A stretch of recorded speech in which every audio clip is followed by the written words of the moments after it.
Friends, நம்ம விஜய் மல்லி ஸ்டோரியில் வந்து பார்த்தீங்கன்னா, மல்லி வந்து விஜய் கிட்ட மாட்டுவாங்களா மாட்டாங்களா அப்படிங்கிறது தான் எபிசோட்ஸில் வந்து காமிக்க இருக்காங்க. இப்போ கம்மிங் எபிசோட் வந்து ரொம்ப சுவாரஸ்யமாக தான் இருக்க போகுது அப்படின்னே சொல்லலாம். 3 விஷயங்களில் வந்து மல்லி தப்பிக்கிறதுக்கு வாய்ப்பு இருக்குது அப்படின்னே சொல்லலாம். நான் நினச்ச 3 விஷயங்கள் என்னன்னு பார்த்தீங்கன்னா வந்துட்டு, இப்போ அன்னபூர்ணி அம்மா அவங்க வந்து ஆர்டரை வந்துட்டு அவங்க வாங்க வந்தால் வந்து தப்பிச்சிடலாம். இல்லைன்னா வெண்பா வாங்க வந்தாலும் வெண்பா கிட்டேயும் வந்துட்டு அப்பாகிட்ட சொல்லிட வேண்டாம்னு சொல்லிட்டு தப்பிக்க முடியும்.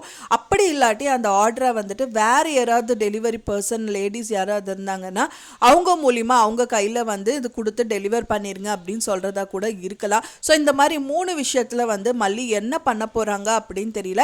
அப்படியே இல்லை அப்படின்னாலும் அவங்களே டைரெக்டாக வந்து டெலிவர் பண்ணி மாட்டிப்பாங்களா அப்படிங்கிறது தான் வெயிட் பண்ணி பார்க்கணும். ஸோ என்னவா இருந்தால் நல்லா இருக்கும் அப்படின்னு சொல்லிட்டு நீங்கள் எதிர்பார்க்குறீங்க அப்படின்னு சொல்லிட்டு உங்களோட கருத்துக்களை மறக்காமல் எனக்கு கமெண்ட்டில் ஷேர் பண்ணுங்கள். நான் சொன்னது தகவல் உங்களுக்கு பிடிச்சிருக்கும்னு நினைக்கிறேன். ஃப்ரெண்ட்ஸ், பிடிச்சிருந்தா மறக்காமல் லைக் பண்ணுங்கள், ஷேர் பண்ணுங்கள், கமெண்ட் பண்ணுங்கள், சப்ஸ்கிரைப் பண்ணுங்கள். மேலும் இன்னொரு மல்லி சீரியல் அப்டேட்டோட நெக்ஸ்ட் மீட் பண்ணுறேன். தேங்க்ஸ் ஃபார் வாட்சிங் மை வீடியோ ஃப்ரெண்ட்ஸ். நெக்ஸ்ட் வீடியோவில் பார்க்கலாம்.